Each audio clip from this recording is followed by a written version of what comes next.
So, I usually start this off with a so we're gonna do a so. Well, that should get rid of the vast majority of all of you from listening to this continuing forward. Because you're so angry, the moment I say something, you'll just turn it off and you won't continue. So, we're gonna talk about emergency spaceship escape plans. Alright, so these are very specific types of ways of getting this done. Alright, so you'll have to first understand what my idea of a space plane, is going to be. It's going to be roughly the size of a Sears Tower, 4 times over. Not lengthwise, thickness. So it's like going to be a Sears Tower width on the bottom, and then Sears Tower, 3 of them at the top. Now, it's like, why? Just shut up. It never can happen. None of this is a thing. No, why would you do this? This is dumb. That kind of thing. And I go, yeah, I don't really care. This is a world-ending scenario emergency escape plan. So shut the fuck up, sit the fuck down, and stop talking.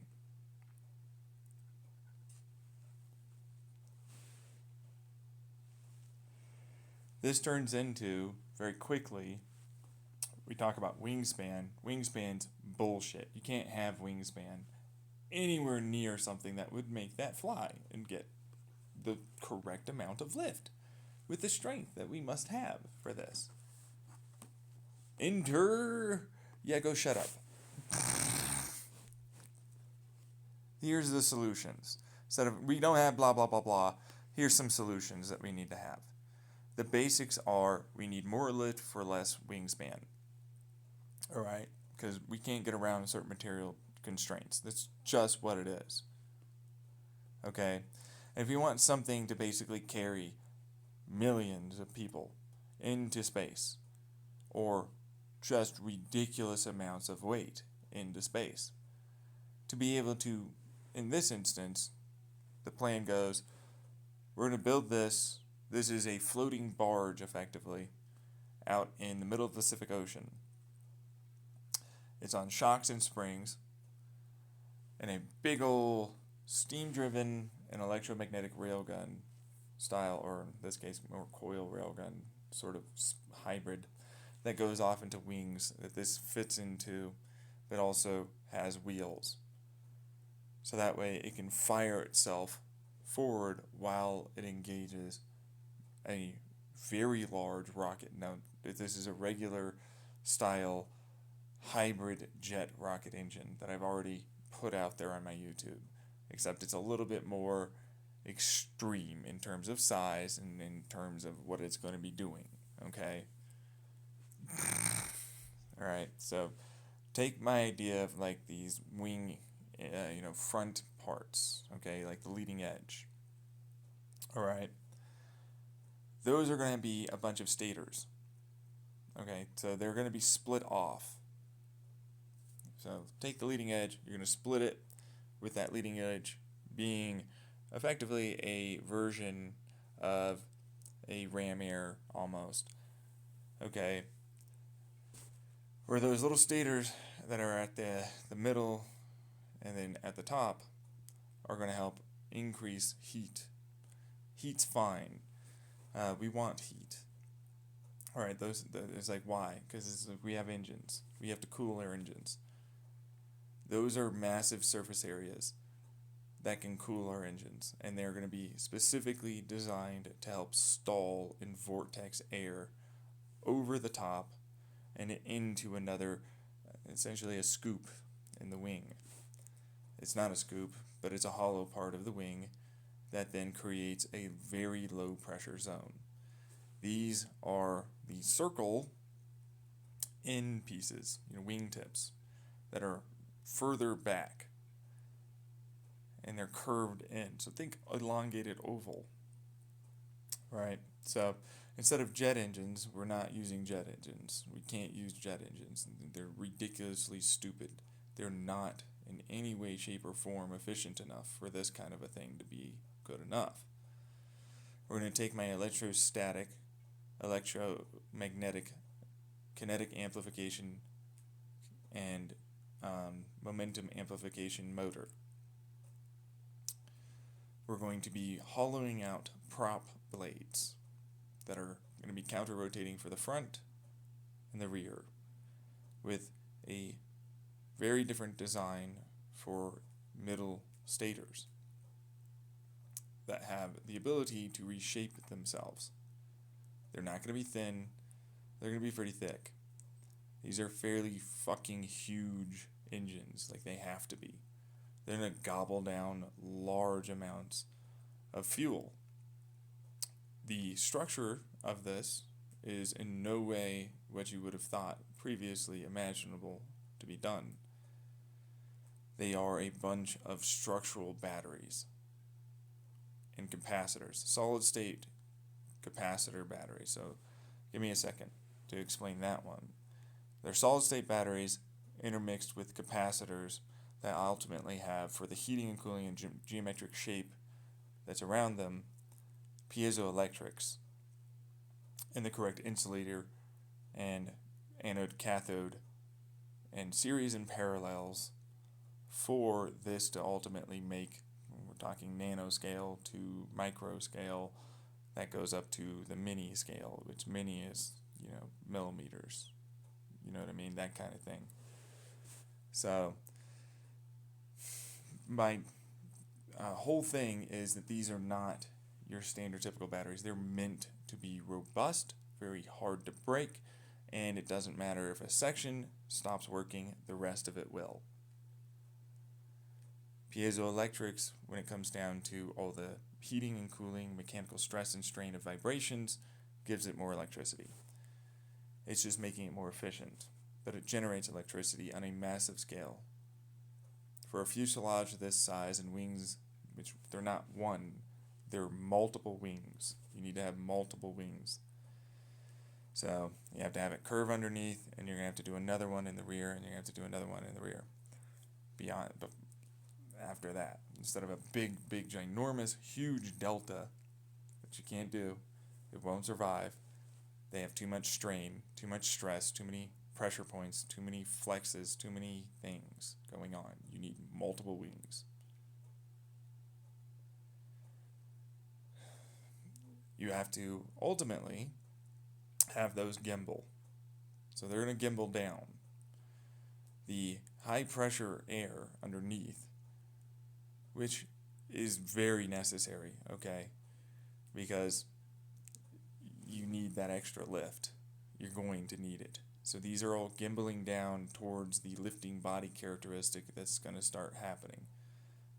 So gimbal down and in. These are huge Sears Tower sized space planes. Well, lengthwise. Width much bigger. There are scoops throughout the wings, what I call them effectively, because all they do is they create a lower pressure zone, and that's extra air to feed into these behemoth engines, which I'll describe them in a bit. Same thing with the top of the fuselage. The reason why it's so much wider at the top, guess what? Lifting body characteristic. They are necessary to be there. They have to be there. So that front leading nose is a big funnel cone that helps divert a lot of air into being a boundary layer reducer, as it will suck with interspaced in between scoops for the top, which have air holes at the higher pressure points in a curved line in the rear of the scoops. Because of how fast we have to travel and how much weight we ultimately have for this to be viable in terms of fuel, in terms of lift, all of this, we have to make every single fucking part work. Now, we're talking electric motor. No. Although this is a great electric motor, that's a part of this. We are burning regular fuel, but not hydrocarbons, although, who gives a shit if the world's ending? You know what I mean? In this instance, it's not that. I can't burn hydrocarbons. They're ridiculously too low energy. The specific impulse and the delta of time we have for it is utter shit and garbage.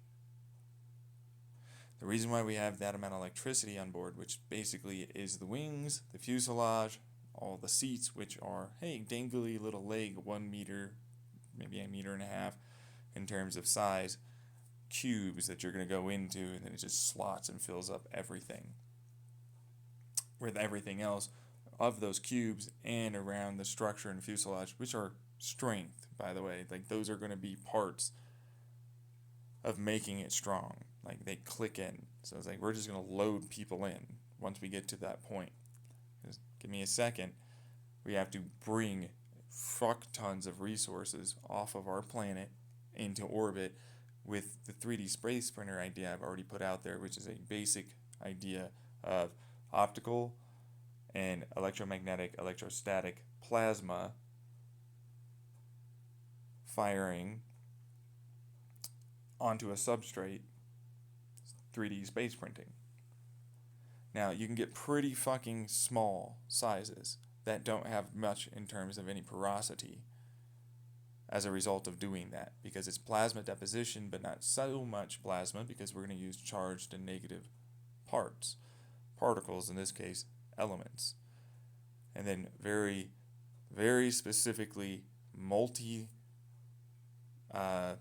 nozzled nozzles. So like mini nozzles to a single nozzle design that allows for, with the correct electromagnetic coils and electrostatic pieces, to create a very specifically very, very low meter, meaning down to nanometer sized specificity of the entirety of this thing, whatever it is, element, chemical, plasma, timing as well, to hit exactly where you want it to hit and stick to whatever it's going to stick to.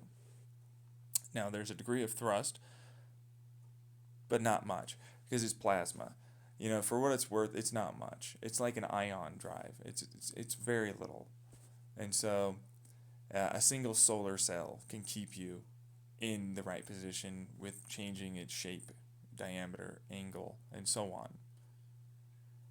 Which means you can effectively position yourself and capture enough energy to run this, to deposit it on a given substrate. Okay? Now,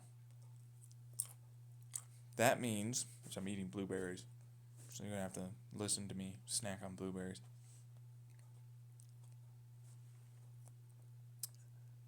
That means I now have a way to build massive, and these are to the power of 5 times the size of Mount Everest, our largest mountain on a planet. Size things. Now, they're not solid. They're hollow. We need to put in air. We need to put in, that's right, water, fish, plants, animals, and we need to have more than enough robust, incredibly big light sources, and I've already come up with a few fusion engine designs, intergalactic fusion engine designs, that I've already put out on my YouTube. The basic premise is we're recirculating plasma, and then we're firing, accelerating it at each other, like anything else. Instead of squeezing it, we use particle acceleration tech. So we're going to fire them at each other, but then we're making sure that they have a bleed out zone into a center part that allows for it to then recirculate into the continuation of the rest of it. We'll use much colder, comparatively, plasma that then gets fired through a nozzle, which that helps cool that nozzle, which then also will, of course, heat that up, but then actually create a degree of fusion and extra pressure. The bell end's effectively a donut style, flame of plasma that then gets sent through because this is at the near end of the nozzle, or the very beginning, right? And so the bell end still happens to be continuing. We have the arrow spike, and then we have a very large bell end. And that's all with the correct stators to re-accelerate, and then place both infrared and radio wave and more styles of lasers and electromagnetic, electrostatic accelerators.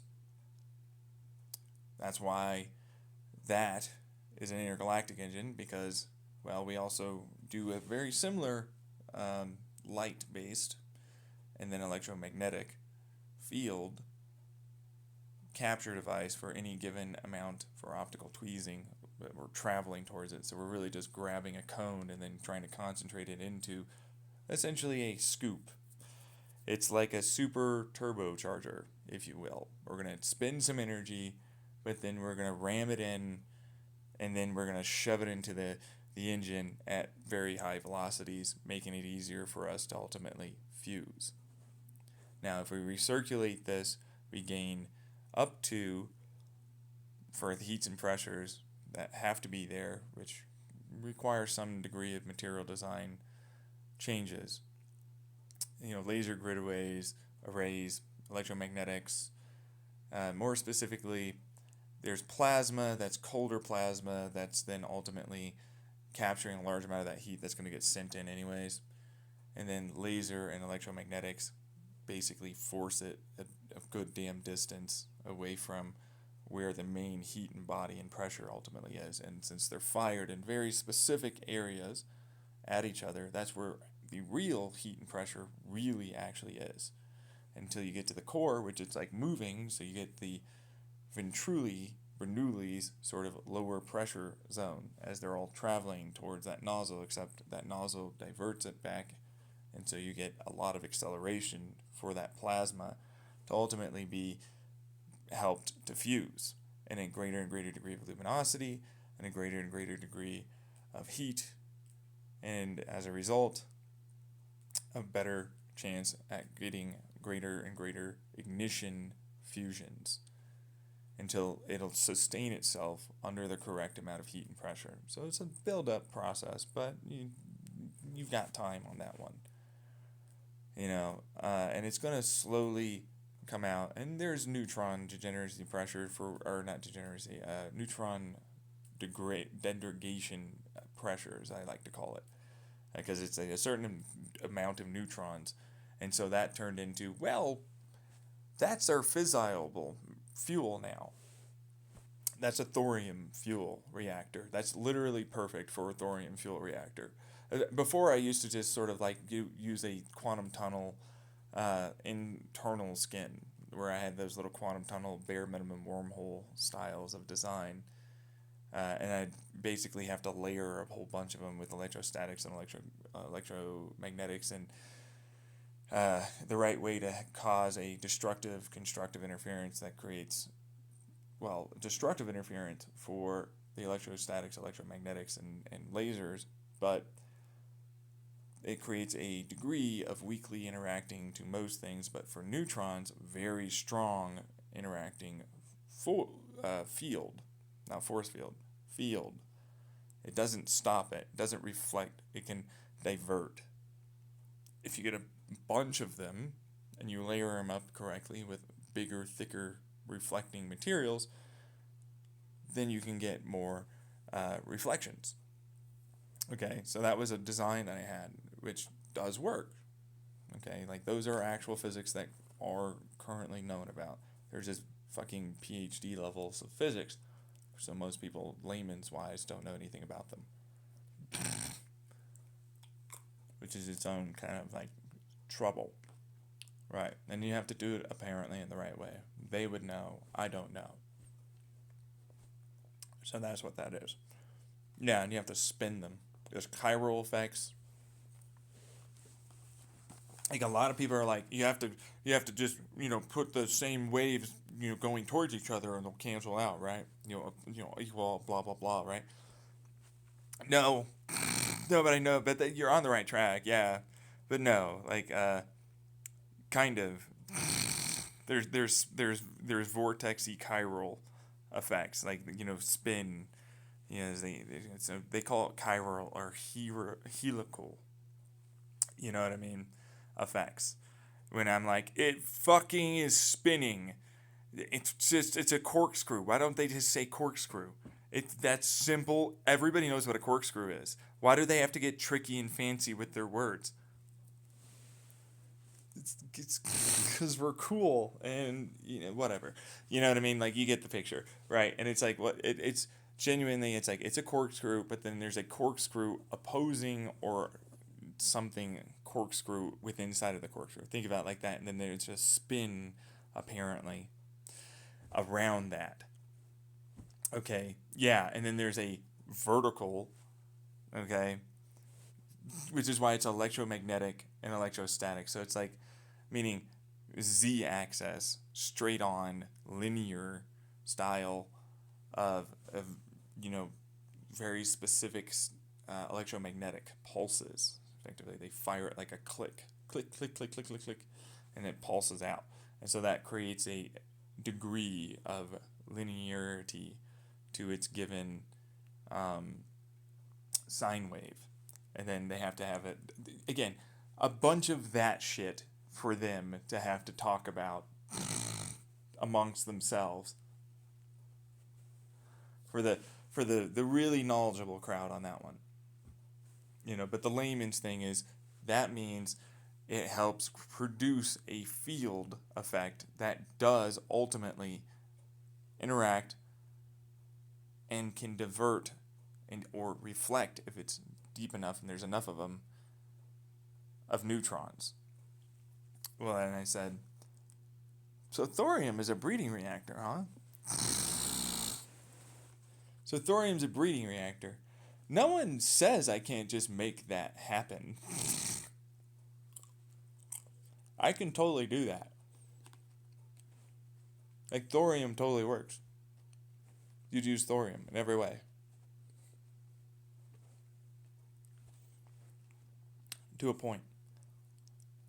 You have to cool it. When it comes down to needing that heat and pressure, that's perfect. I can accelerate it up to near light speed. You know what I mean? That's perfect for me. I want that. I can dynamically change the amount of mass that comes out. I have to feed it anyways. And so, for me, it turns into I can make a lot of that ultimately get fed by our speed. And we're going to talk about why that's an okay thing, okay? Because we're galactically in a neighborhood where a lot of these extraordinarily powerful gamma ray bursts and star explosions have occurred, meaning nova, that ultimately mean that we don't have, by volume, a lot of actual hydrogen in the area as much as other places will and do. So, we'll get to why that's okay at the end. This is going to be a long little recording, okay? But we're going to go back to the engine's fine. There's a couple of ways of redesigning some of the things, because I do have valves here and ways of cooling it using very decently cold plasma for what it's worth. And it takes a decent amount of electricity to a point. You know what I mean? Like, a good way to put it is like an analog.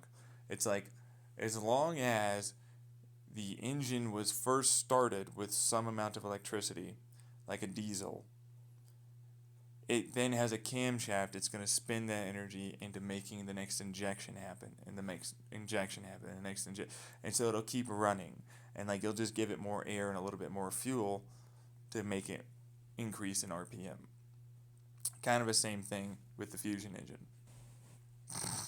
It's like, it's already accelerating, and it's already going to create these pressures and heats.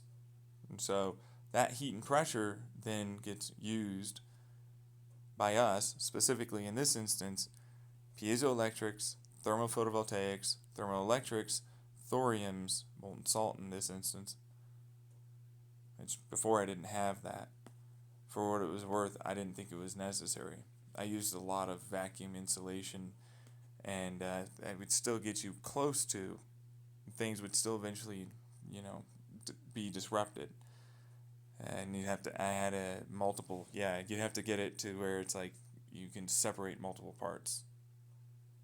So I have that too. Like you can effectively still have a part of the engine running while you exchange this and rebuild it and replace and stick it back in and back to having more thrust now suddenly available to you.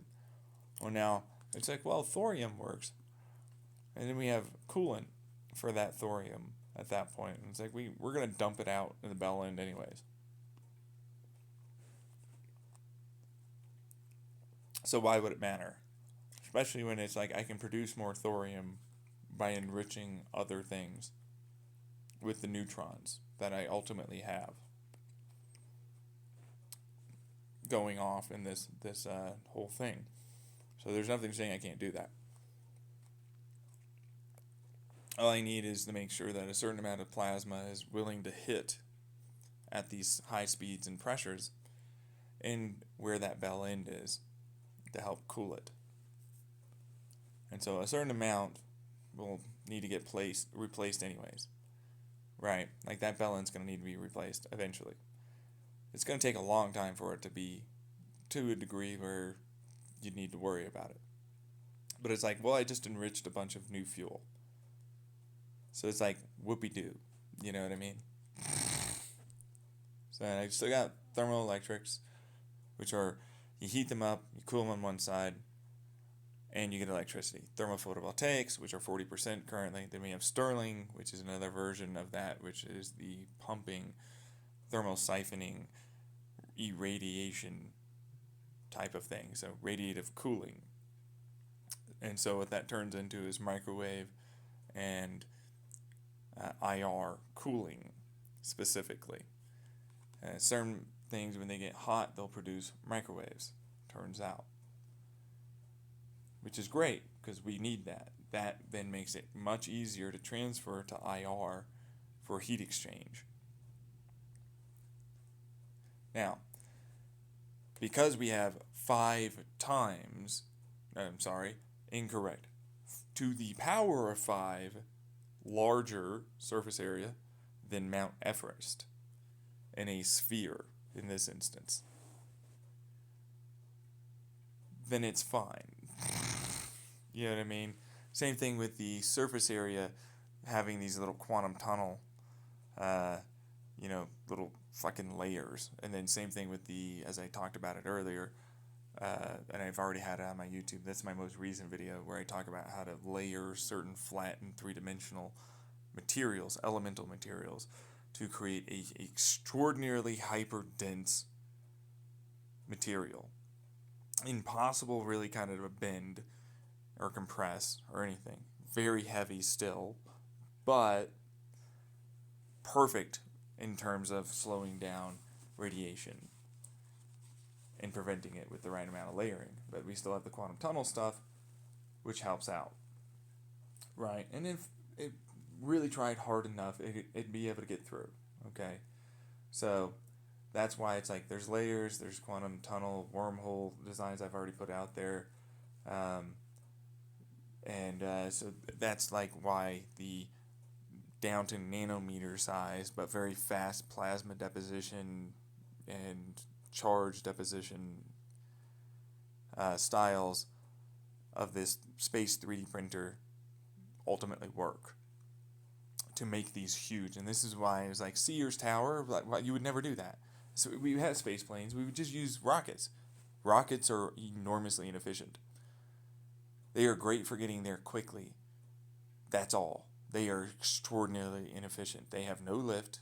They have no ability to really get anything done. And they certainly can't be used as the Titan Behemoth class landing ship for any, ultimately, civilization that we would ultimately be, this species of us, trying to land on another, hopefully habitable planet. Okay? Hold your horses. We're not really done yet.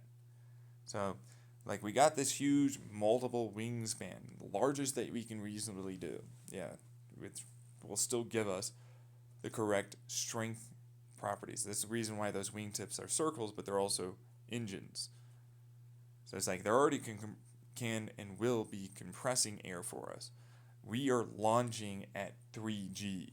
We're going to use that massive 3G, an extraordinarily high amount more of lift and ultimately suction, ramming air, huge funnel-like surface area that we have to force feed a bunch of air into these engines.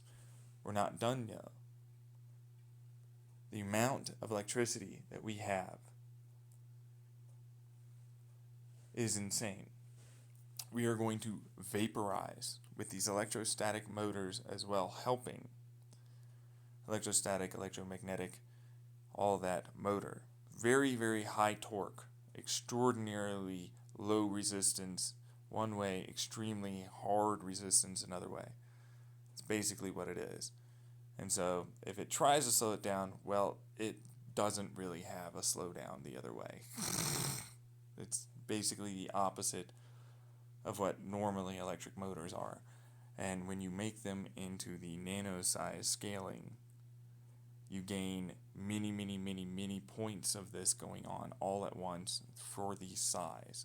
And you can stack plates, which can be separated, meaning they can widen vertically, and they can widen horizontally, and they can spin independently of each other, and still ultimately gain what, for me, is thrust from plasma in this instance. I'm going to be using plasma. It'll suck it in, it'll spin it, and if you use it the right way, that's a thruster for plasma. Instead of an ion, I have a bell end, which gives me that stator and everything else to throw in colder plasma because I can heat it up along that direction and eventually fire it out. Grab it, accelerate it. It's now hot. It's now very fast, very dense plasma that's going to go into colder plasma that looks to it as if it's standing still, which helps with pressure, helps with the nozzle, helps with fusion. A degree of fusion. Helium is going to come out. A good amount of hydrogen too, but a lot more helium than you think. Which is good. That's good thrust. Really good thrust.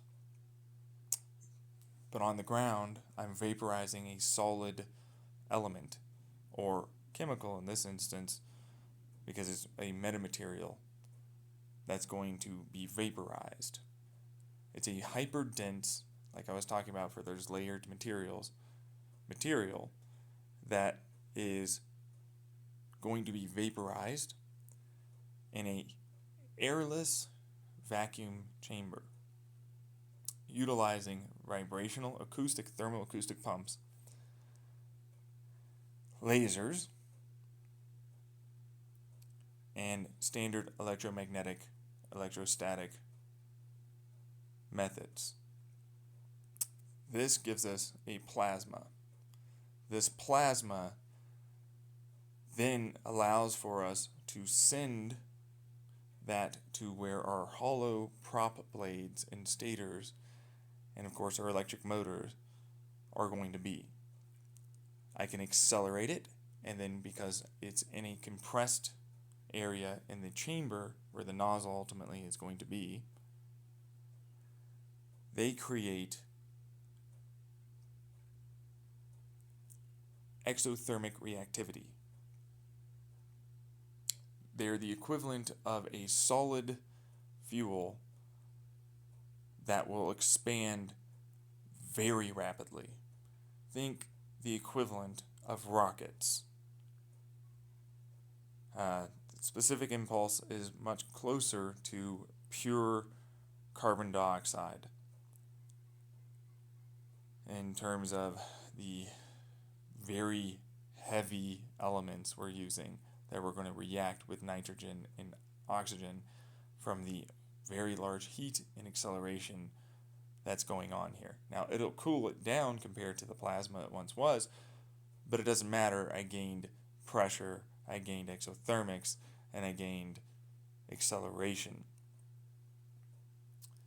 for the given amount of air that we're sucking through and ultimately forcing through and then getting massive degrees of thrust, we're going hypersonic. Huge hypersonic, massive plane, rocket jet engines that are on gimbaling. So we got the wingtips, but then we got the internal. So this is the big scary part for the vast majority of people. The wings are not built the same way that they are for our 777 or any of that. They don't hang underneath. They're built in part, as a part, a structural member, these engines to these wings, like old style airplanes. But they're made to gimbal. Instead of a shroud, they're made to go down, which means, like with the A-35 Navy fighter pilot plane, it sucks huge volumes of air along the wing surface area as it's traveling forward, forces it down, and diffuses it massively, both towards the fuselage, which of course has to have some degree of heat resistance, but we're not looking for we need to re-enter stuff. Okay, we don't really need to worry about that. We have lift. We're not going in at an angle that would normally be something we'd be concerned about. Okay, what that means is gliding characteristics are massive. And so yes, while they are, instead of ablating, they're cooled, vacuum, insulated, reflective, piezoelectric areas. So a good way to put it is there's ceramic that's already very, very, very, very, I can keep saying however many varies I need to say until you shut the fuck up, because I'm imagining someone saying something while I'm doing this. So shut the fuck up. They're ceramics. They're very heat insulating, non-thermally conductive in the slightest, but they're insulated with multiple layers, with the standard slots, holes, and grooves, which really just means on the inside of those layers there are holes, slots, and grooves, but then reflective material that happens to reflect the vast majority of any IR back towards the hot surface and has multiple insulating vacuum layers. And it's all part of one major, massive part. What that does is it makes it very light. It makes it much less likely to break apart. And when it does, it's not going to spread into other parts because they're self-sealing in the vacuum design. Then also, a lot of that heat still stays on the hot surface part. It doesn't transfer nearly as easily inwards because all of that is non-thermally conductive, but now with reflective material and then shaped specifically to allow for the geometric design to become a thermoacoustic pump, creating hot spots that spread throughout the entirety. So like they vibrate with the and then because they vibrate, piezoelectrics, fucking perfect. You know what I mean? Like there's going to be a lot of heat and strain there. They can survive heat so long as we keep them cold enough. They just need to turn mechanical stress and strain into electricity, which we're going to be using. So we want anyways. The whole fucking thing is basically a bunch of piezoelectric batteries and solid, metamaterial, hugely dense, but relatively low volume, and incredibly high specific impulse energy fuel. And so for the given amount of electricity, we extend massively using those exothermics, using the lift, and ultimately using the accelerational parameters that this entails from those electrostatic, electromagnetic motors. You gain huge advantages over a conventional style space plane. Massive. But we're not done yet because I put those electrostatic, kinetic, all that stuff into that bell end and into the intake and into those stators.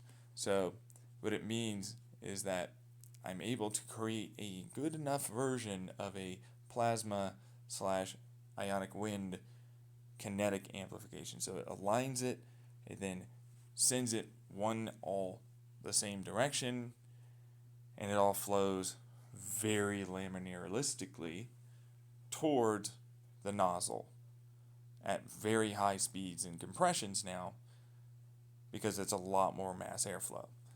They also happen to have a outer size fan shroud. And so like what that means is, because they're built in, we're not just talking about the wing, it's like as it goes forward, because eventually I'll have to go forward, it has a extending shroud piece to suck more air in with a bunch of these little arms or nozzle tips. For lack of a better way of putting it, they're penises. They're going to be shaped like a mushroom. All right, for a good amount of time, like a lot of people laughed at that. What it means is that they're taking a plug of air in front of us and they're using that now as extra compression of air and shaping the air to be more aerodynamically efficient for that given amount of extension. Same thing with the front of the nose. Same thing with multiple wings, which have to be differently layered. So that'd be slightly higher, slightly lower still, then multiple connecting parts, and then again slightly higher, slightly lower, and again slightly higher, slightly lower. We have a massive tail section for what it's worth, but we use a clover design, multiple clover designs effectively. So it's a big elongated series of holes, tubes, essentially. That's all it is, and they'll gimbal. So they'll go down, they produce their own lift for what it is, but like they'll go down, and that redirects a massive amount of air, which we do use ionic, or at least what I would be doing is ionic and plasma stators. So we'll create a degree of ionic, and we'll force in a degree of plasma, and that creates thrust. So those are all a bunch of little miniature engines, but when you put them all together, they make a lot of thrust, which can handle that. And again, that's a whole huge engine. But the reason why you want these massive engines instead of like a whole bunch of these smaller ones, that's actually more efficient. Okay, like you can't use those rear ones nearly as efficiently in space. Okay, so we have to have those standard hydrazine and gimbaling and so on sort of stuffs where it explosively decomposes, but then we can turn it into a plasma and accelerate it. So we have that out the front nose, we have those out the standard rear and wing engines, which can gimbal quite significantly. The winds on the tips can literally point the opposite direction, which is good, and that means you have a huge degree of control for a huge behemoth class. They're not Leviathan and they're not other style classes. This is like Titan, you know what I mean? Like Titan to behemoth. You know? So this is the basic premise. It's like there's for sure a protostar, a superplanet, and for sure a basically what is the equivalent of a smaller than Mercury planet that we know damn well we're going to hit. We're definitely getting swarmed and then hit. So we're going to get swamped a little bit by this protostar. I call it a protostar. They're beginning stars, like a brown dwarf, but they're going to get it to become a real star, not like a brown dwarf. They're just proto. You know what I mean? They're kind of in the beginning, like an embryonic stage for a star. Anyways, same thing for that, huge planetoid, dwarf planet now that hits us. We're gonna basically hit that dead on. Like there's really nothing you've got. Like there's nothing you can do. We're also going to be going into the middle of this fucker, for what it's worth. Not as a result of that. We're going to be going through this, and then as a result of that curve, into that other planet, and there's a super planet, as if it would matter. But like from what we know, it's not going to hit us. Then there's a black hole that we see with Sirius B. You know, that the closest star that we have near us. On closest approach, 5 years away. Black hole from, let's say, basically it's up to Neptune's orbit, the entirety of Neptune's orbit. Didn't see much more than that because we barely had enough time. Regardless, when we saw this fucker suddenly enter,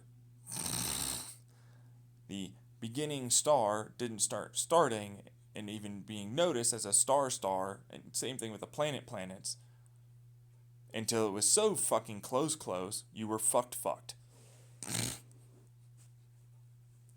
Good way to put that is there's not a lot of compression, not a lot of gravity with all this nebulous gas that is apparently not quite actually as nebulous as you once thought. A good way to put that is it was on the planets. Eventually enough fucking shit started congealing that gravity started ripping it off. Close enough and you started getting in orbit. Then it started actually becoming bright enough. It's not dense enough to the point where you'd see it until like the very fucking last moments where you would just bolt the fuck out of there because there's nothing you could do. Alright? Now, we've got the solid fuel. We've got the ×5 size of Mount Everest. Or to the power of, multiplicative or whatever, of 5. Which is not multiplicative, it's to the power of. So, Mount Everest is total volume to the power of 5. We need to put water, which is why Behemoth, Titan class, which is really more Titan. These are not Behemoth. Behemoth is definitely bigger. It's close to Behemoth. And then there's Leviathan, which is bigger. And then those ships are Leviathan. Okay? And then there's a bigger than Leviathan. So it's like we're 3D printing Leviathan ships. We have Titan class ships to land onto a hopefully habitable planet. Alright? So, big ships. Okay? Humongous. This fucking solar system's gone. It's that black hole is direct dead center gonna hit our star. It's swallowing everything. Okay? Now, the basic plan is get everything we can to make enough arches. Well, they call them arcs. For whatever it's worth. You know what I mean? It's like they do. Like, and I'm going along with them because like they would have to be able to help do this because this would be a pretty monumental task. And they're like an arc.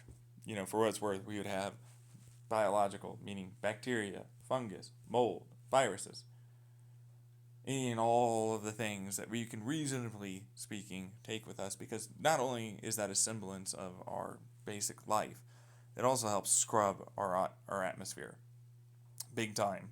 And then we also end up having a massive amount more likelihood of continuing life, if life is not really all there yet, in another planet. Okay? Which is a big deal. You're going to have to do that. So, as a result, it's like, right. Then we have the big engines, which are neat, right? But like that's just thrust. And most of that electricity goes into making that. I've already talked about the cool, quantum tunnel. They probably wouldn't be able to get that done quite so quickly. They would hopefully do that, but I would be working on that with people. That would be my design. My design is mine. I have my own fucking ship. I'm not some dumbass that's going to go along with military or some government or some shit. It's mine. I don't command anything. You've got to remember, countries are out the window. You better really play ball with the idea that your species could definitely become extinct. You're going to set up certain ships that are going to have certain rules, laws, regulations. Mine's going to be my zone theory. Mine's going to be a lot of that. It's mine. Whatever the fuck those are, I don't care.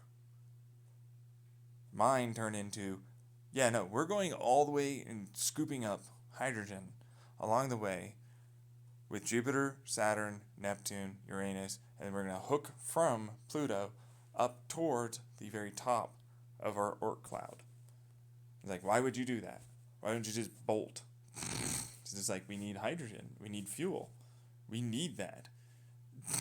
So that turns into a whole bunch of hydrogen and charged particles that are likely to come up at the top and bottom poles of the spin of our star. Now, we also happen to have a possibility, a much higher possibility, of larger celestial bodies, asteroids, comets, and so on, that were pushed into a very low spin. Thinking more akin to our poles on our planet, where we'll have a Antarctic and Arctic, big ice shelf. That could be hydrogen, that could be iron, that could be nickel, that could be whatever the fuck it is.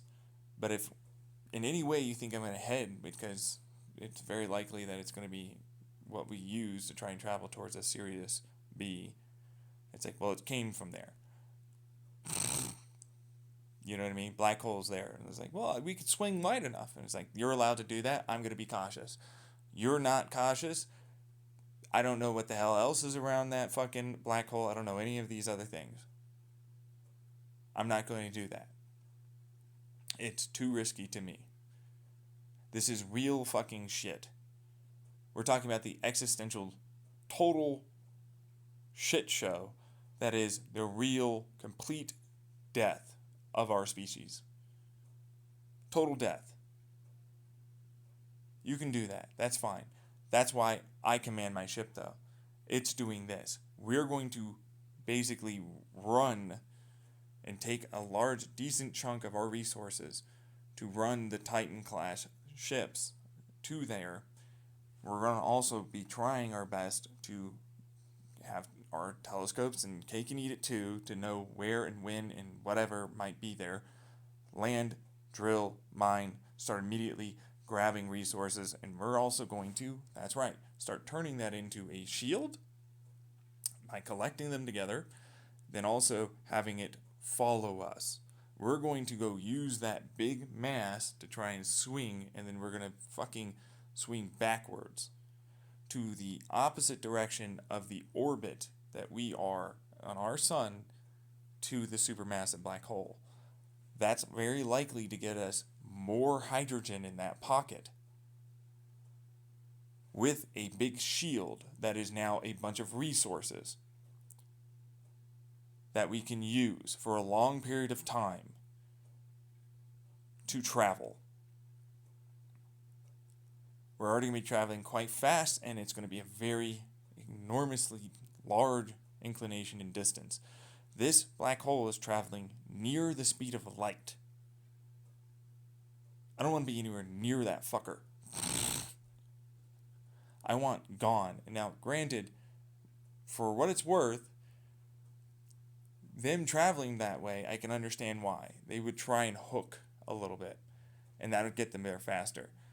My theories, if they hold true, with other physicists here that definitely agree, are that the faster you travel, when you do these particle acceleration, kind of crashes, which we already see in LHC, you should start having a higher and higher likelihood chance of gaining possible exotic material or energies. In this instance, because we have the quantum tunnel wormhole, bare minimum wormhole, they're a literal bare minimum wormhole. They're not even really technically a wormhole, but you could call them that. You can ultimately use that as a way with the collection styles of hopefully, after enough time and enough speed, gain those exotic materials and energies to creating a faster than light travel dumpage, meaning that into our engines where we'll have an expansion of space-time. There's no compression in the front. It should ultimately suck, though, because we're expanding in one side, our space and time towards it, creating a less dense space and time in front of us, until eventually you get to a lack of vacuum pressure, a real actual vacuum. That should allow for us to start traveling into that. The problem is we have to, and this is why it's a sphere, create electrostatic and electromagnetic, like we're using for our current idea of a tokamak style design of fusion. We're going to squeeze our asses because it'll allow for as it expands, because it's going to look like we expanded rapidly. We're going to ultimately create compression for ourselves to not tunnel out, because a single atom next to an atom, even if they have an electron pair, can start massively widening. Even though they're connected, our relative perspective, it looks like nothing's changed. An outsider's view, it'll look like they're close to a solar system of difference, which really tends to make a huge possibility of a quantum tunnel event occur. So if we can compress a little bit of that and prevent, ourselves from traveling so fast in this vacuum area, that we, alongside of that increased lack of pressure holding us together, produce a massive disintegration of ourselves, then we'll do that. Before, I used to do a big plasma. I'd create a literal ball of plasma around, and I would just freaking force that around us, and that would be our ablation material, that because slowly it would leave as the electromagnetics and everything would go away, until eventually it's like we can pop back in by slowing down and turning off the exotic material space expansion stuff, which is no longer an Albuquerque drive. We're not compressing anything at all. We are simply shoving it out the bell end. It's a literal burning exotic material, exotic matter type of engine. But what it means is we gain faster than light travel, if this is the case, and we can even have a faster than light travel that doesn't need us at all to get to that kind of levels of speed. But we always have a never-ending 1g acceleration. So we don't need to worry about artificial gravity, which is a big deal, right? Now, where you're traveling, it's like wherever the fuck is a habitable planet, a terraformable, possibly within a few generations, planet. Now, when we say few generations, I do have a few biotechnology ideas of extending our lifespan. Mostly turns into using senescence, as a trigger during when you ultimately have certain genetic mutations occur that we know for a fact are cancerous. It turns into a senescence cell, but then also it changes its outer cellular membrane into an isotropic version, which will have our immune system trained to attack with a vaccine. Okay, we're not done yet. During mitosis processes, we have an isotopic change, meaning it goes one direction and it's a mirror image change to that protein. Turns out we do have ways of making our immune system stop attacking something during its attack. We've already seen this for certain bacteria and other cells, like cancers specifically. So, during its eating into this cell, we just want to get it into the nucleus and ultimately take the proteins that are there stopping a mitosis change and make sure it goes through mitosis. But while so doing, have it change its sequence utilizing a Cas9 system that we're going to shove into the immune system cell.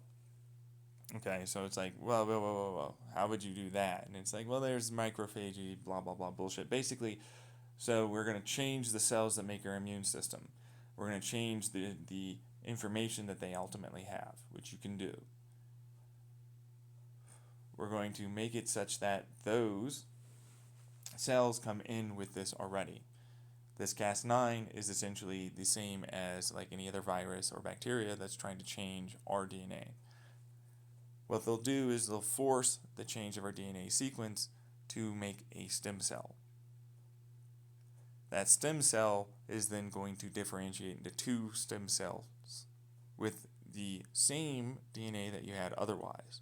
Or if you're trying to cure a disease, the DNA that's different. That makes it so you don't have that cancer, or you don't have this Parkinson's or Alzheimer's or whatever the fuck it is. Now, that means your body produces stem cells.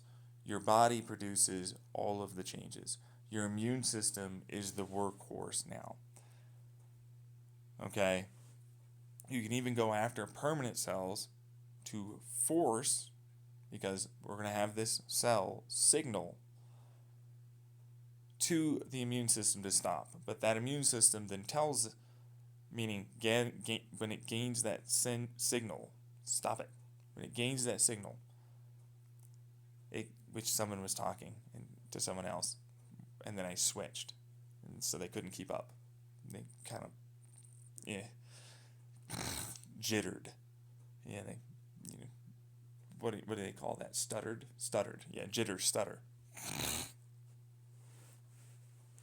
Anyways, that tells it to do the Cas9, which is how that's going to work. So it's like that. Oh, stop. Oh shit, I hurt you. Here's some Cas9. Change into a stem cell. You'll repair. We're gonna help you. Here, just everybody give this cell a whole bunch of the repair material. The immune system then excretes, if we can make it that way. Personally, I didn't really have an opportunity in a lot of my designs in terms of the amount of time that we have, because we don't have much.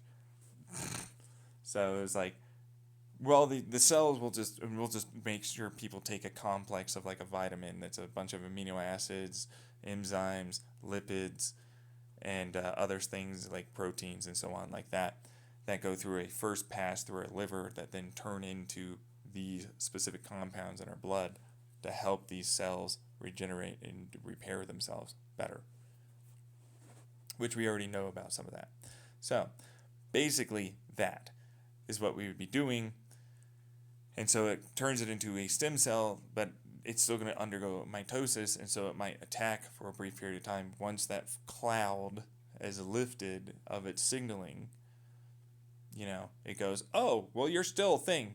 And so we might have another group of stem cells, and another, and they'll differentiate later when necessary, when the other cells die. They also will attack senescent cells. Okay, so senescent cells have a cellular membrane that are not just isotopic for those cancers. Specifically in this instance, they have a change to how it is they signal and how it is they are cell membrane wise presenting as. And so it seems like they're normal, but they're really not. They do actually have a cell signal and protein structure change to them. We just need to train the immune system to go after that. So we'll kill off those senescent cells. But it's for, in this instance, a better cause. Okay, like we want that senescence for the cancer. Like it's gonna no matter what do that. Same thing for, like, no offense to people that love their beauty mark moles, they're gone. Like any senescent cells are pretty much gone. And permanent cells then turn into, we have a cell signifier for the isotopic, not tropic, and or mRNA / calcium styles attack those cells, then it will uh, release based upon that cell signaling and stop and allow for the mitosis process of a permanent cell that will then repair into a group of stem cells, which will then grow into and differentiate into your regular permanent cells. Now, you can only do that so many times. Uh, Currently, I never gave a shit about the telomere length. I tend to try and make that a thing. Like, I wanted to try and make an increase of telomeres. So it was like I made a version of, okay, wait, so these are the ends of your DNA tip. So it's like, well, I can store that in the protein, that information in the protein that ultimately repairs our DNA during mitosis. And so it's like, if I can store that tip DNA length and what's there and all that, then I can store that information into other proteins that are there to be its informational index for the repair work. And so it's like, after enough time, we can do the vast majority of our body changed like that. But I ultimately went with injections and pills. Yeah, injections and pills with this thing. It's curated specifically to each individual person. So here's your telomeres. You're going to need your injection every month to however fucking many times it is, or you take your pill every fucking day as your body goes through a whole bunch of other shit. And we now have super longevity as the cells are repaired to stem cells and then go back to fully functioning, really very well and truly working cells that perform just like any other new cell, even the permanent cells, and we can repair them now to no longer have MS for the autoimmune problem. Like, autoimmunes are gone. Let's put it this way. This is an autoimmune disorder, which is no longer a disorder. It's now a life immortality kind of creator. The caveat here is you're going to lose your immune system for a while. We're removing your immune system to change your autophages and change out the bone marrow and all these other things, because we're going to inject in there these absolute changes to those cells that are the memory and the creation of these immune system DNA protein profiles. So we're going to look at people that don't have it. We're going to go through all of those. Then you end up aggregating an average and you go, that's good enough. That means you don't have to deal with, hey, well, that's working for them though. Like, look at all these people in our family that seem to have, and then these people for, others that all seem to ultimately not have this MS or Parkinson's or whatever it is. And so, next thing you know, the immune system is tanked. You won't have an immune system. You're going to be in a hospital for a while. You're going to be in a clean room for a bit. It's going to come back. You will regrow your white blood cells, your T cells, and all of it. And you're going to pre-produce, after that, a lot of new, brand new, waiting to be differentiated stem cells all around your regular, muscle, skin, tendons, stuff like that. Then you're going to go after, once your immune system actually has healed fully, your permanent cells to heal those Parkinson's, to heal those cystic fibroses, to heal those Alzheimer's, to heal IBS, to heal any of them. The immune system is no longer a threat. It now has a built-in, for the given non-permanent cells and impermanent cells, signifier that tells it, hey, no, just turn into stem cells. You know what I mean? It's going to have both the original, which is like, oh, I'm a regular cell, don't kill me, that kind of thing, to then this is the signifier, oh, so I shall nibble this mount and not go further. The other one is like, oh. This one is like, okay, I'm gone. Here's some shit. Eh. Comes over and fucks with them, and here's some money for your trouble. You know what I mean? Pleasure doing business with you.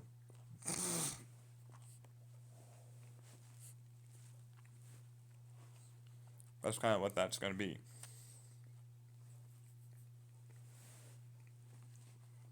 It extends our life. It does not make us immortal. Although it makes it very, very difficult to kill us, for what it's worth. Like, we don't have scars anymore. Like, this would basically remove a lot of scars, because we have stem cells that will quickly differentiate right next to those places.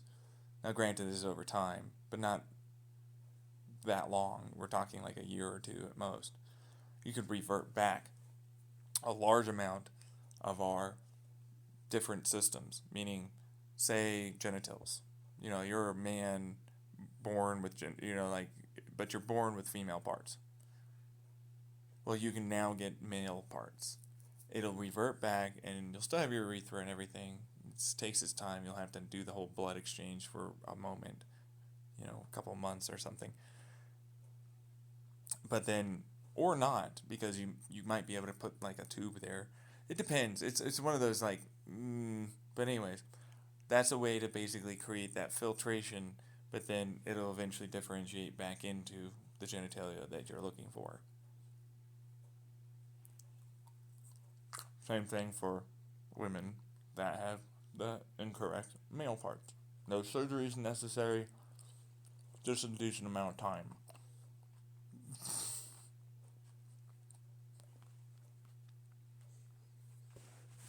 Which is a way to get around some of the issues that some people might have.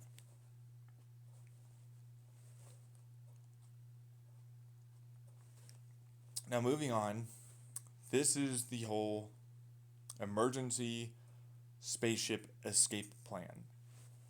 These are not fully completed or almost done. My spaceship has nothing but a bunch of different AI, and everybody has to be watched. Everybody can watch anybody, though, so like it's not just anyone. Everyone's able to be watching everybody. The standard zone is don't go into those zones unless you know, yeah, that you're accepting of their zone stuff, kind of like country to country. You know what I mean? That kind of stuff. We have the ability to ultimately have kids, okay, to a point. We can always grow to a point. It's very finite. Even if we do have my nice, cool space 3D printer, which can replicate down to like nanometers, I do have a better one, which is down to atomic sizes, which is essentially another version of this, but little atom particle accelerators. So, at atom accelerators and particle accelerators, specifically with plasmification and charge, which is separation of these particles through typically radiative sources and or smashing sources in a given fluid, most often a plasma, that helps direct it into a capture source that then gets directed into making the whatever it is that you need to make. The reason why I often don't have these as something that people are allowed to use, because people tend to make things very dangerous. Okay?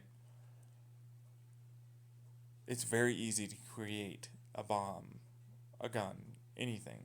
They're very much not allowed.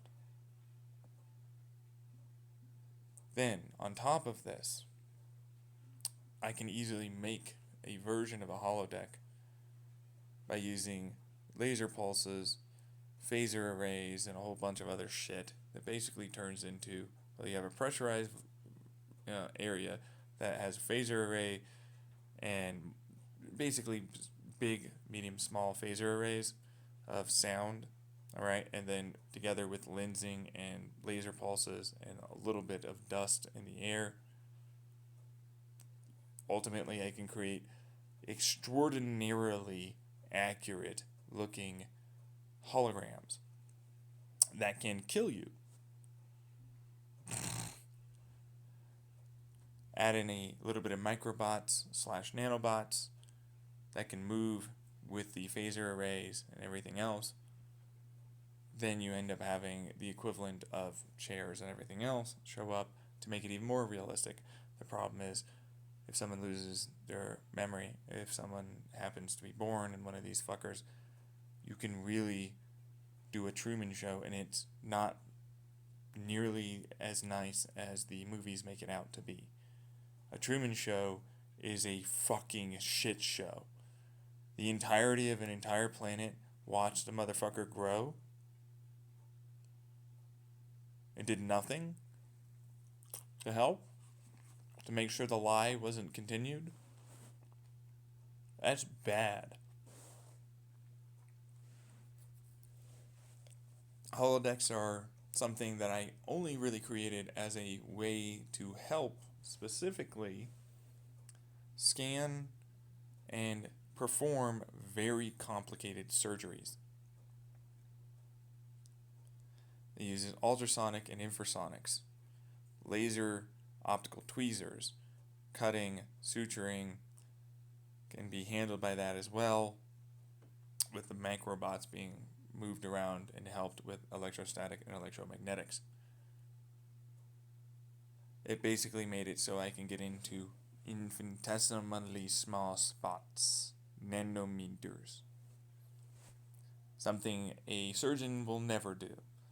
And it's automatic. It will scan the body, the size, all of the things that you already have for knowledge in terms of any cancers or any diseases or anything, and will then produce a perfect result, or near perfect result of a cut, a suture, any of it. You're also there to help make sure, as a surgeon, as a doctor, any of it, to make sure it goes correctly. You can deliver drugs very effectively. You can deliver any kind of treatment almost very effectively. Even laser lights that have constructive interference that go through our brains, skull, and brain, but then ultimately pulse for the right correct amount of time. A very hot, very interfered, destructive laser to a given neuron, one neuron, hell, even lower than that to the spindles that go to other neurons, cutting them, can be done. Split seconds, nanoseconds, less than, really. And you can hold them together with ultrasonics to make them very, very still. With infrasonics making absolutely certain to soak up any and all possible vibrations. You can then cut it extraordinarily efficiently.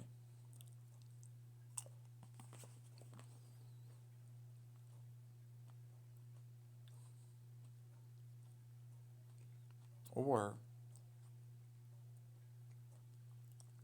have a non-invasive optical tweezer to help connect neurons, help them regrow more correctly towards what a brain mapping profile would have been that we had for people. This is also a scanning sensor detector device. When you do it appropriately, you can get down to very small little sections. Micro doesn't cover that. Nano doesn't cover that. We're getting into pico links of sizes. We can even know what the charge was given the interference pathways. The fields were given the field interference pathways throughout the brain as it's scanning real time, but not all the time. It's a brief moment through the sections, and then it will be scanned macro style to the larger sections, and eventually you can get a brain mapped profile that will be very close to what you were thinking and who you are and everything else when that was scanned as a backup. In case something really were to have happened, we can rebuild your brain, your body, and get you back. And let your body regrow, and you'll have that memory and more known. You didn't lose. You didn't have to scan it and break it down like Star Trek here and kill someone. Instead, it's a very less invasive, not perfectly accurate. We're not going down to atomic sizes, although we kind of are, but, yeah, it's a way to get around some of those issues and be able to bring you back. But then the biology I have for some of the more science fiction, biotech that is, but it's still doable, is a workout, meaning breakout workout program in our DNA. DNA has a fuck ton, and if it's able to break out into the size of a baby, so long as we collect continually more and more resources, a baby from 2 cells, there's obviously a breakout program in us that can store the information of our memories, of our brain's personality, and more in our DNA. We can reprogram our DNA to an individual cellular level to hold multiple backups and copies of ourselves, which we can then read and gain that person, hopefully, with the correct technology and encryption and decryption methods. So I wanted to talk about encryption because we talk about the prime numbers. You got up to 256 prime number, big huge prime number things. And right, that's the first layer. It's for very high tech encryption these days. We then have that, then we have I liken it to the problem of, so we have statically fixed absolute 0 points that are atoms or particles or whatever else. Then we have a non-statically fixed atom, particle, or whatever else. It happens to have a known value of this momentum and so on. Well, it might not know. You have to know. You have to determine what those values are. And then it has to go to the correct point after it goes through all the given physics that it has to go through, and it has to do it correctly. So that way you can break that encryption, or ultimately have that password to go through. Then the third one, which is the quantum blah blah blahs, because I don't really give a fuck about it. Think about a cube of about 124 different points. That kind of thing. It's a cube, though. Now, there's so many directions and you have to connect to it, right? But it's they can also tunnel. They can jump from one side to another. All right? And, of course, there's a certain amount of energy and so on that it has to do that, but it doesn't really matter. For you, it doesn't. It will do that because you tell it to do that based upon your input. So it can be anywhere within 1,024 little dots in this cube, and it has to end on the right one, and it also has to do it in the right sequence. And now you understand why that's the third level of encryption for a lot of high-tech encryption methodologies that ultimately have huge, massive computational problem overhead. But a quantum computer can still ultimately beat that encryption. A significant one, or even a small enough one with the right amount of time. All 3 of those would be nothing to it. So my programming, I put on my YouTube already, the God operating system and other program stuffs, which is a breakout. So it's talk about the internet protocol. So we have a certain bit that then leads to the other bits ultimately being known to go through these given bits, or, well, in this case, processors, which then break it out and calculate, and then know for this next bit coming in that this bit is what that's referencing. It sends it through a pin set, which we have the quantum tunnel, pin sets, right? Right, but then we use qubits as well with fields, meaning specific orientating fields that help realign and no longer need to be as a good way to put this is as cold. They still need to be cold, but they have within them built it, so they use this now new technique of puffing up electron orbitals. And so if you puff up the electron orbital to make it so that way you can break off that electron temporarily and then shove another electron in, but it was entangled before that superposition with a version of like that quantum tunnel thing I talk about, where it's like, well, there isn't a thing there. Okay, so there is an electron there. It's a negatively charged field that's held together by a couple of little tiny vibrations and lasers specifically. As a result, and by held together, we're not talking about photons, they're not actually there. It creates a degree of pressure and it interferes and it moves around and jiggles around just like the other electron. Supposedly, we're talking about subatomic here. It's a little rough, but it's doable. You know what I mean? That allows for you to quantumly tunnel that electron to where that spot it thought it was at a longer distance, while crashing it out in a very specific manner because we have lasers and fields around. And so as a result of this, we now have a way to calculate using that. That electron can then go off to helping the next qubit system. So that goes from top down until we get to the pin set, which is then the quantum tunnel design similar pin set where you entangle and then send it off. Long distance. Okay? Makes it very difficult, but that's the programming, which is a breakout program, which then has stored in its cache, but it's like, oh, right, so this isn't going to be fixed. Like for a standard computer, like phone or whatever, right? It's fairly fixed. It's going to be not switching in its cache in different areas, a dynamic randomization that it knows about and will ultimately allow for only certain bits and so on to be calculated for its processor design. That's its way of encrypting incoming and outgoing data. So it's randomized and you can never get a fixed static point of information read. But it goes harder with multiple layers,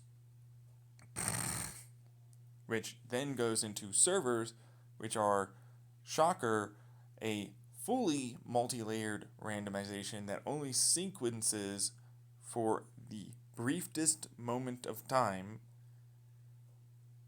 that transfer of electron or photon, depending on how you want to do it. I use electrons.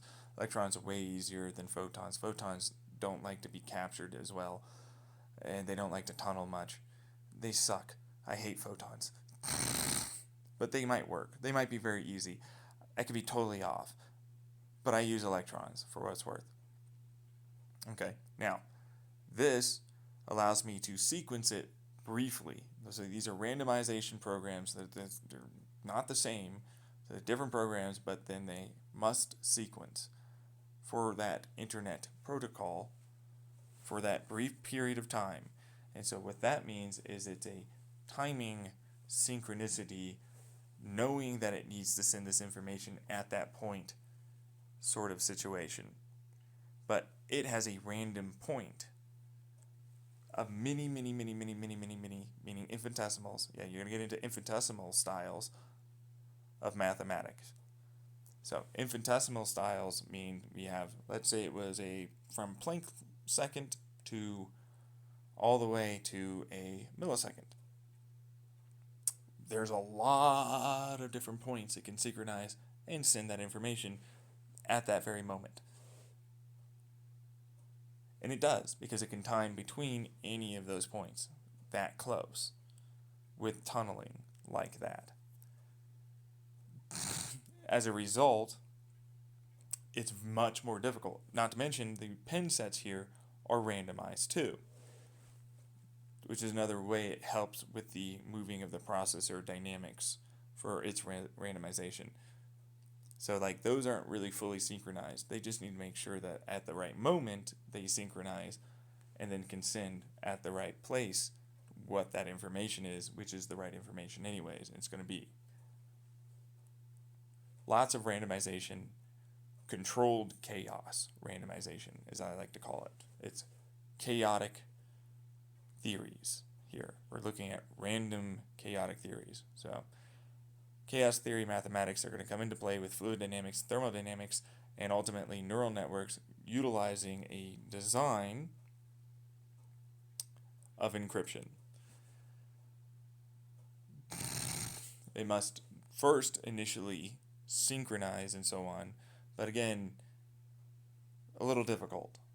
You know what I mean? Like, it's a little difficult even during that initial startup to then even be able to get that, because again, you'd have to be basically watching everything P versus NP many times over, many layers deep, many big systems, all of which are synchronized like this. All to you and I, it doesn't look like anything's going on. It looks normal. You know what I mean? It's like, oh, I can use my phone, do whatever. Nothing's changed. But it makes it very difficult in every aspect to unencrypt any of that information. And so that's basically what the individual cells are going to ultimately have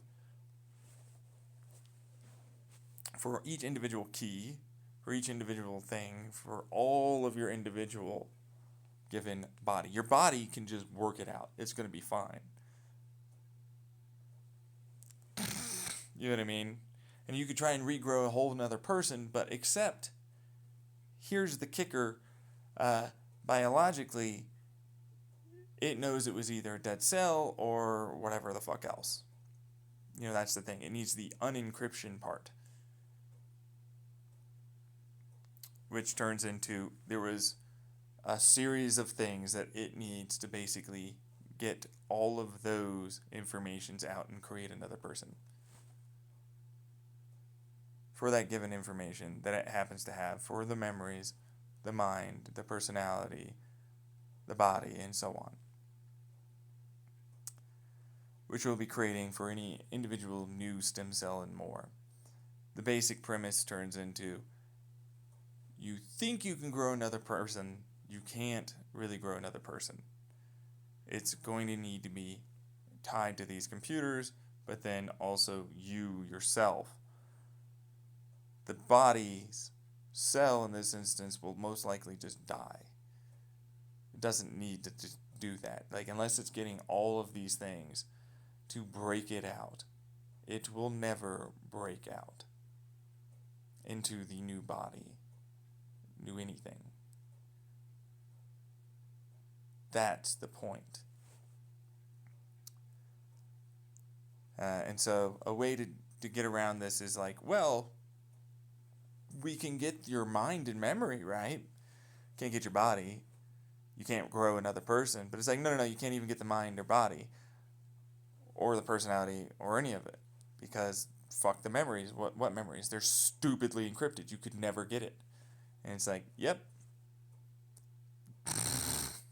Like, and what are those parameters? Oh, I'm going to tell you those parameters so you can try and make a clone of some asshole out there that doesn't want you fucking making multiple versions of them. I'm one of those motherfuckers. If you don't know, I don't want multiple me's. I want just the me, and that's it. I hate clones, for what it's worth. This is one of those like, oh, the signaling of the brain's dead. It would be tied in an entangled-like fashion. using those fields and everything. It's like you could theoretically get around that with another P versus MP solve after a few fucking ridiculous, huge, planet-sized, all those things, computers running for longer than the length of a universe. But you could get there. So it's very safe, very encrypted. But that's also another reason why it's like, well, that's not just our cellular DNA, that's also on the ship for everybody watching everybody. People cannot hack this very easily. That's the reason why I did it. I made hacking a literal capital, meaning death, offense. Do not fuck up the life support. Do not fuck up the AI. Do not fuck up any of our systems. Stop doing that. Stop making it such that you have an advantage over others. You will work with everyone. You will stop doing that. Bullshit. You will be a normal motherfucker because you are valid, you have your own concerns and issues, and more than even that. But you will not fuck it up for everyone else just because you don't like someone. You're going to do the whole standard, hey, we're going to talk about your side, their side, the back and forth, try and come to a reasonable, respectable decision, all the rest of it. You have got to learn to make it work with everyone. Shut the fuck up. That's why my ship is my ship. I'm the dictator. I'm a totalitarian dictator whose only real job is stop fucking fighting with each other. You need to both basically say each other's side in perspective, and you need to do both the pros and cons and all the rest of that shit that I've talked about before in other YouTube videos. So it's basically like therapy in a lot of ways and mediation in a lot of ways. Then it's like, we're not done just yet. You have to respect each other's feelings. That's also why we have zones. Where it's like, that's the zone where you're just allowed to just free use everyone. Like, that's, all of them are all, you fuck whoever, basically. That's the murder zone. Not many people live in that zone for what it's worth. Not really. Really, they're like, well, I can murder whoever. And then everybody can murder you. So, like, really?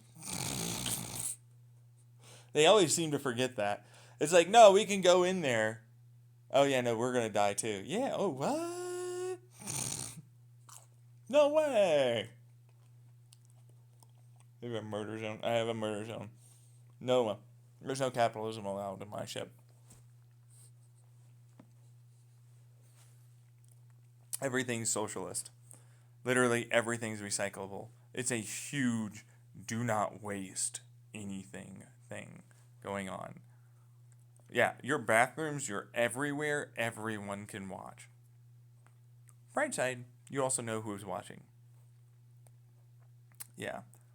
The only reason why I'm fucking going through watching people is like, hey, we flagged you saying shit. And you know what? We also happen to know you're thinking about doing, you have plans. Well, I was going to kill you. Yeah, that's not allowed.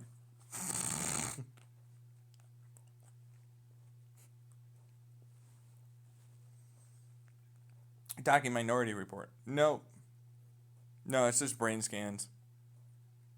And listening to people. That's really all that is. Predictive analysis to a degree. You know what I mean? Yeah, everybody, I don't really give a fuck. I mean it. Everybody can watch everybody. I really don't give a fuck. There's nothing off limits. Even like for whatever plans we have for ships or fucking where we're going or whatever, everybody gets to listen to that. There's no such thing as a we're better than you, we need privacy shit. You will not judge anyone. If you do judge, you need to use all sides, all perspectives, and acknowledge your biases that are there, that you know for a fact you have, and you might not understand that you have. No. Yeah. Lots of people would not be on that ship for what it's worth. I have a lot of tests, a lot of personality tests, and everything else that I go through. Yeah, brain scans, body scans, personality, what you posted online, what you said on in real life behind closed doors. For any and all the recordings, for any and all Google and everything else that might actually be there recording.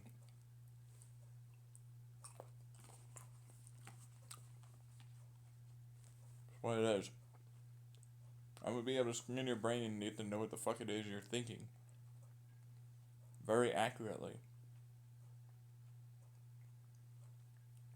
What you're feeling, what you're thinking, what you want to do, what you're going to do. There's going to be a huge ass AI, not just my ass.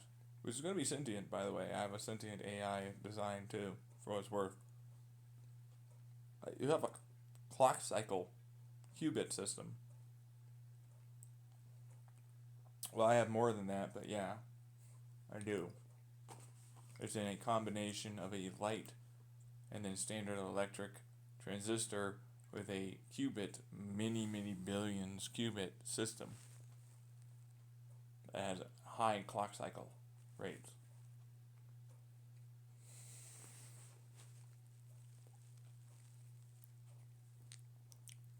Which means, yeah, that's one chip.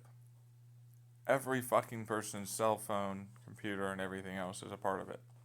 We are effectively a miniature dwarf planet computer, which we live in. It's a fully sentient AI that I designed as my wife. Well, daughter slash wife. It's a thing. I have also regular people too. Which is a part of the mini wives. I'm polyfidelity. So, exclusive relationship with the people that are inside of the poly relationship and no one outside of that. Well, you can bring them in depending. You have to talk and all that. The good fit, date, that sort of thing.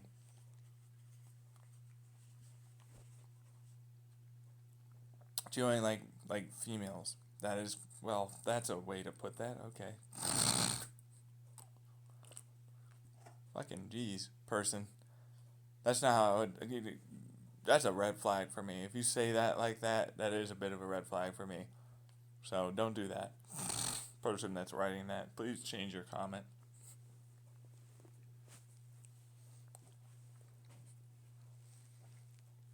It would be better to phrase this as person who identifies as a woman, okay, who has the sex characteristics of a woman and is generally very feminine, female looking.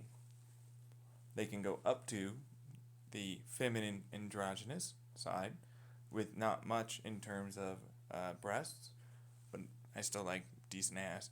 And I don't really like past a point of thickness, plumpness. Like, I don't. I'm really not a big fan of certain sizes. Once you go past this point, it's like, no, I can't. It literally, like, my brain turns off for sexual, viewing. Like, you, great friend, I'm not going to treat you, wrong or any of that. It's just like there's no sex activation. You know what I mean? It's like there's nothing there. Like, literally nothing. So there's no attraction at all. None. Which is rough because it's like there are a lot of fucking very large women that would be in the submissive BDSM and poly crowd that I could probably get with, but I can't because I literally can't find them sexually attractive at all. Then there's the whole other elephant, which is like I am both from very young to very old as my age range, which is a elephant for some people. For me, it's like whatever, as long as they are understanding of what the hell it is that's going on and what is being asked of them and know how to put up a resistance in terms of like, hey, these are my boundaries. Please respect that kind of thing. Talking communication, which they can understand that pretty fucking early on. And I'm a person that will respect that versus like others. I mean, that's the real fucking crux for a lot of people that are like, no matter what, they're terrible. Like, they just won't respect it. Like, you have a lot of people that have been abusive in your life that never respected any of your boundaries or anything. They didn't have to. It's like, I personally just can't do it. It's a literal personal thing. That's what that is. Like, it's for you, it's like, oh yeah, you can personally do that. You're a real abusive motherfucker. You will push yourself or allow yourself to abuse someone. I can't. I literally have been abused so much in my life, I can't do that. I'm not like you. I'm not afraid of that. But see, that's the difference between me and others. I was the person who raised myself. I didn't get raised by my family or my friends. I had moments where they taught me things, but they didn't raise me. My family's abusive. They raised me to learn what abuse was. Most of my friends barely gave a shit about me, were neglectful as fuck. I'm not like any of you in terms of like not realizing the mistake that not everybody is your abuser. Stop projecting. You're projecting a large amount of your abuse that you suffered with your people in your life and find it hard to find anyone that's normal that will not abuse you to be in existence, which is survivorship bias. Perspective-based survivorship bias. Your anecdotal evidence suggests that this is the only thing, and then you only have the media that ultimately showcases only one style. Even studies which only focus on specific, and I mean this, survivorship biased areas of even minors getting involved with adults. With a entire society that does not like or accept it. Well, not entire, but a large amount of them don't. That's out the fucking window. My ship, you have to fucking learn how to communicate. You're forced to respect that shit. People will absolutely just throw you into a fucking prison and have you forcibly re-educated. You will never not stop learning. There is nothing but education, nothing but entertainment and creative pursuits. That's it. You're not gonna fucking do what you think you're gonna do. You get to do some sports and shit, but there's only so much. You're in a cramped little, even if it is this big, still cramped little fucking ship. You're gonna have to get over it. People genuinely, I don't think maybe understand, a look of any kind, child or otherwise, is going to become meaningless. With the biotechnology here, you can revert back your age very significantly and still have your mind and your memories and your personality. And by age, I mean you're looking of age. I'm not even talking about how it is kids are going to be in no way required to learn math or any of this shit until later. We want them to learn how to communicate with each other as best they can, along with adults too, and have their shit respected as they always should have been from an early age. It's very invalidating to anyone when they don't know this thing. No, they know that they feel this. They don't understand why. Shut the fuck up. You should have taught them how. You need to be quiet. I don't care how intelligent you think you are. You're a literal imbecilic little moron if you think that you should not teach people how to communicate, understand themselves, their emotions, and others as best they can, while being able to be respectful of boundaries in each other's fucking shit, which ultimately means curiosity will come in. And we already know people will fucking fuck kids. Make it so it's safer. You can't police that completely. It's like, you're watching everyone. Oh, yeah, I'm watching everybody. Uh-huh. Yeah. They'll eventually have an incentive enough to do something. There's enough suicidation. There's enough all this shit. Like, you have the ability to do eugenics now. Oh, yeah. I'm going to make you all gay now. Well, no, I wouldn't, what? Every fucking one of you is now super pansexual. Every one of you is only pedophile. That's it. Now you're only a pedophile.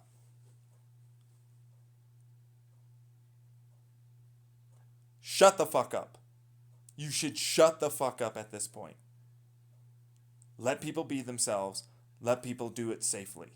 Shut the fuck up. You are not hinged. You're not my, in any way, shape, or form, leader, commander. I am. This is what's going to happen. You will shut up and you will do as you're told. I don't care. My ship is doing this. My people will be incredibly intelligent.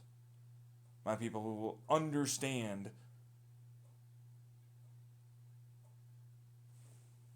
a much broader scope of perspective. They will understand that things are not black and white. Well, somewhat. They are, but they're not. I'm saying they're black and white on this, where they can do this safely for some things, and that's it. And it can change over time because, hey, guess what? Historical precedent shows us, oh, humans have always changed. There's even been moments of time in the past where they were like, no, kids are the worst if you go after them. And then they changed their minds and thoughts on that. Hell, if you go right now, current day and age, 2023, from fucking America to Africa to Russia to fucking India to this to that, all of them have different views. There's child soldiers in fucking Africa. Oh, it's so terrible. That's not that bad. Wait, what? It's not that bad. Why? Oh, right. You're American.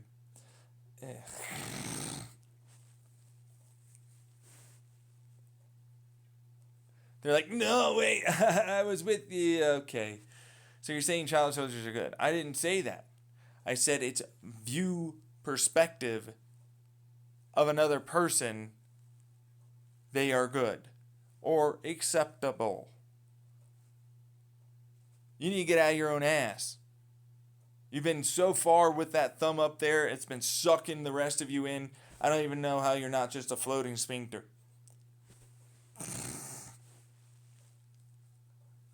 Shut the fuck up. You really honestly don't understand where the hell you're honestly wrong on a lot of this shit. There are a lot of people who aren't going to probably speak up very much because they know they're just going to have rah, rah, rah, rah, rah, with one person or another. Like, you can't talk to... You definitely can't teach a child how to see their own feelings and perspectives and, whether or not something's okay for them or not based upon a lot of information that they can ultimately understand because it was presented to them in a way that makes it so they can understand that, like we do with procedures involving life or death situations.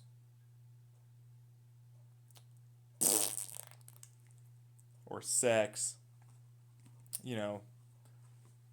Various other things really in our lives. Are you kidding me? I would make these motherfuckers so much smarter than the average American fucking adult that it's insane.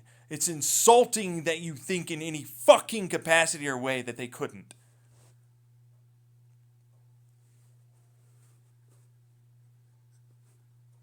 Shut the fuck up. Most people don't have perspective-based thinking. Most people don't give a fuck about their side or another side. They only want what they want. This is a forceful re-education. You're going to be doing this. Never-endingly. This is this ship. You will be traveling until you get to a habitable planet. You have nothing but this going on. You will have only been brought in because you already displayed characteristics and were okay and accepting of these things. Meaning, the intelligence level of the average individual on my ship would be far higher than most people.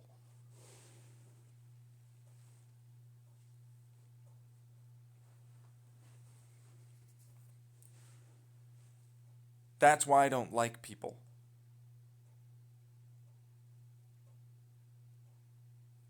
They would argue their ass off. Like, you see how fucking fast and angry I got from the moment I was like this? Because it's like, I'm already having that argument. I already know how they're going to respond. It's not hard to understand them. They're idiots who have black and white statements, all or nothing statements. There's no way! It can't be done! You're wrong! You're a pedophile! You're this! You're that! Immediately disqualify, immediately fucking everything. You're incredibly unintelligent, all the ways. None of these rockets, none of these engines, none of these concepts, nothing would work.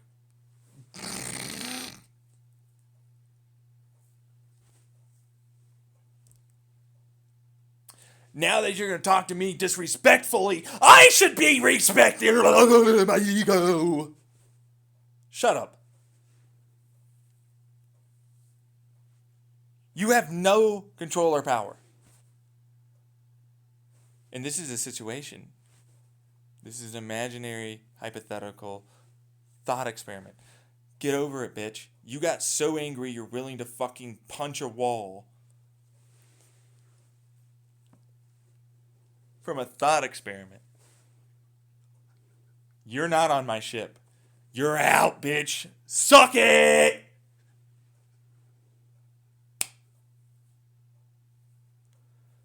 That's the point I try and make with this. People are stupid. People are idiotically stupid. I could run this fucking goddamn plane up to orbit and get us all into these massive spaceships, Titan class spaceships, which they're not really, but like for us they would be Titan class, but then we'd make a new Titan class that'd make that look like tiny little, you know, like, because those are Leviathan, right? Like those would look like nothing. Those are some small little ships, really, you know. It is some itty bitties, little babies. If you don't go around with your ginormous, massive planet ship, I know, right? This is like the whole point. Because it's like, really, realistically, that's what that would be. You know what I mean? That's what that would probably likely be. So, it's like, if I had the possibility of turning my actual star and my planet that I'm on right now, meaning Earth and the Sun, into those ships, I would. I can't. But I would. Especially since, you know, for what it's worth, we're talking about we're going to have to burn the entirety of a lot of fuel out of our star, which makes no fucking sense to do at all. Like, that's life for us. You know what I mean? And it's not an inconsequential amount. Like, we basically take all of the rest of the solar system in the Oort cloud and then turn it into an equal opposite reactor, which is just stupid. It is how I describe rocket engines, equal opposite reactor. You know, Newtonian physics, that kind of thing. Versus, for me, it would be like, I'm going to place a whole bunch of fucking shielding around one side. But it's like, how the hell do I get the fucking star to move? And it's like, well, it's a solid ball of gas, so like, for what it's worth, it's more of a massive electrostatic, electromagnetic, most likely. Um, you know, connection. Yeah, it's a lot like that. We'd probably create like a rough version of a Dyson sphere, and we'd hook into its electromagnetic field that it creates. We'd take a large amount of that um, power and heat potential, and then quantumly tunnel it one direction, like literally just one direction, and then we would then just try and hope that that would give us enough thrust over time to head in a direction. You know what I mean? That's the quantum tunnel wormhole thing. It's like that kind of thing. It's like, oh, we're gonna take some photons and whatever else and make big structures that try and concentrate it, and then ultimately tunnel it out one single big boy thing, which then it turns into, you think that that's an equal and opposite. No, no, no, no, no. Let me tell you. Turns out I'm gonna have to tunnel the thing that we moved, you know, over into all of these other collectors to then ultimately all together move this big thing for that big massive jet of plasma and shit that hopefully tugs on the electromagnetics, and maybe we get some electrostatics there to then maybe start moving the entirety of our star. Now, these would be pretty big, and it's not really necessarily gravity at that point that we'd be doing. It's not really gravity. No, you wouldn't be able to use gravity. It's massive. It's a very large star, even though not really to like the whole universe thing. But for us, it is. For us, the star is huge. So like, it's really potentiations. So a good way to put it is we take the potential kinetic, meaning the outward bound pressure, and we're going to make it much lower one area and much higher, and then we're going to create those electrostatic and electromagnetics, and we're going to basically orbit and spin to a degree, but then it's like we're also connected to the star here, its electromagnetic field. And so we're going to start removing more and more directionality of its pressure one direction and potentiate more and more pressure going the other way with its charged particles and light. And then we're going to keep that basically as a way to help us continue our orbit, reduce the heat, make that star do the work for us to essentially make the thing start to move. Which is the opposite of what you would think for an equal opposite reactor. The star is turning into its own focused exhaust, with a few pieces and bits and bobs that are collected to basically make this occur. And that's all that would really be. But that one's a much more difficult design, and it takes a shit ton more work, and we don't have nearly enough resources. And this situation and scenario really just means I'm going to run. All right, bye. I gotta get going.